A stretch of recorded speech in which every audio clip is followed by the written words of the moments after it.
Hi there guys, welcome to today's video where I'll be discussing 3 things about what it's like to be studying abroad, key things that you should know if you're about to take the step and embark on your journey to a foreign country to study the subject of your dreams. So let's get into it. The first one is a very obvious one, but people do misunderstand the impact of, and that would be the culture and the language difference.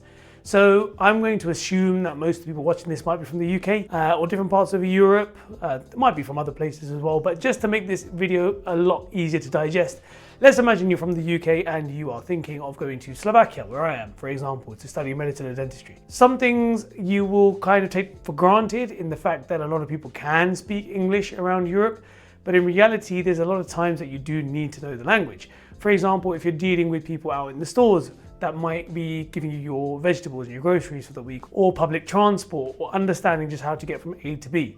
It's nice to know the language, and of course when you're dealing with patients down the line as well, it's just a good way to build rapport with them and also understand what issues that they might have that you need to deal with. So understanding the language is definitely something to get to grip with, and if you can do it early on, so before you've even applied, it's a good idea to start building your knowledge of the local language of the country that you're going to be studying in. Culture is another thing as well. Like, I think in the UK people are super polite, it's almost artificial at times, and it can just happen out of having good courtesy and manners. I think that's kind of inbuilt in us from our schooling system and just basically what's passed down to us, really. I'm not saying that Slovakian people are not polite or other countries and their people are not polite. I'm just saying that you might feel a bit thrown off at times if people aren't being as polite as you're used to. So don't ever take this personally, and just enjoy the ride. Don't really let it get to you. Just realize that everybody comes from a different culture, and that's something to be aware of as well. One other thing within the culture side of things is I have now been walking a lot. So little things like how you get around from A to B are very important to understand. It's not all driving places or getting lifts with people. Taxis are quite expensive here, using things like Bolt, for example, which is basically an Uber alternative for people that don't know. So walking around is definitely something you're going to have to get used to. The city's quite small, and then obviously you've got the public transport links, which are phenomenal in my opinion. They're super cheap for students as well with a student rate. So understanding and learning this is going to be in your best interest. So culture and language, big things to realize. These things are definitely going to take an effect on how you find studying abroad. Number 2 would be the way that the universities are set up and the educational systems across the world are very different to the UK. I feel as though with UK education systems, it's based around hand-holding and ensuring that you get everything that you need, which you deserve as a student. But if you fall behind, there's always someone on hand to help you through it, take you on to the next step and ensure that you're doing well and passing your subjects. Over here and in Egypt even, and I would just say across most of the foreign countries that you might be studying in, you're going to find that everything is based very much on self-study. And that's not a bad thing because it really does force you into good habits. But for those that may not be used to it, again, it comes as a bit of a shock that you have to start understanding what your capabilities are and really dedicating time towards it during the week. So you have to be effective with your time management, agenda making, and ensuring that your timetable is on point to cover all the subjects that you might have. The problem is if you do start falling behind, there's not a lot out there in terms of resources that will help you through. So make good connections with people around you, good relationships with your teachers and your professors, and just ensure you're staying on top of your work and you'll get through it just fine. The last thing I'd like to say is that it can get very lonely.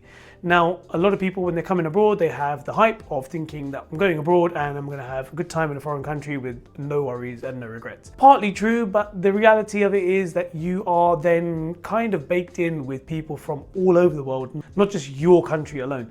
So mixing with people and making friendships with people, although happens naturally, it will come with its nuances, and you'll find that some of the banter doesn't really work or some of the jokes don't really fly with certain people, and it can be something that causes frays, gets a bit tricky.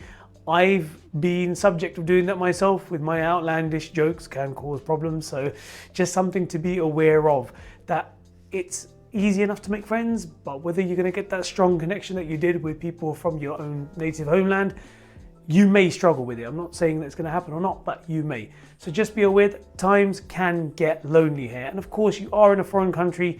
things are going to feel out of place and you're going to feel like an alien at times. So just make sure that you're trying to build a good network around you of friends that can help you out. And then obviously that you're trying to keep in touch with people back home as well. Try as much as you can to build the confidence to speak to as many people in the country you're in as well, as that's really going to help grow you as a person. So to conclude, I don't want to make this a scary video to detract people from coming to a country abroad and following their dreams. Yes, there are some cons to it, and of course I'm making a video so that you're more aware of that, but as a whole I think you should see it as a positive. It's a great opportunity to give yourself that push to go somewhere where you're not as comfortable as you would be back home. There's less of a safety net with creature comforts and family and all the rest of it, making sure that you are well supported and your network's there. You're kind of out there on your own, you're having to build it from scratch.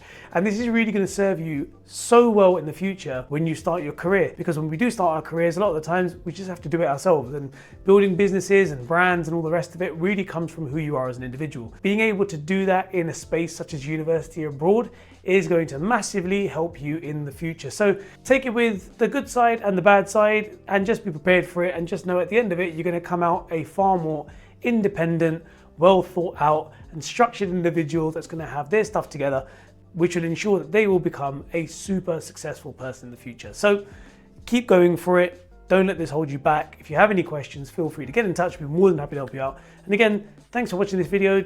Please do like and subscribe, really helps the channel grow, and it just gives me more of a boost to make more content for you guys. So my calendar link is in the description below as always these days. If you want to get in touch, speak to me about anything for 10 minutes, 15 minutes, an hour, whatever you want to do. My time is completely free for you. I'm here to help, and I'll be more than happy to share more of an insight from the perspective of a foreign student studying dentistry in Slovakia and with history in Egypt and Ukraine as well. So more than happy to help. Get in touch and I'll hopefully see you guys on the next one. Thanks for tuning in. Bye bye.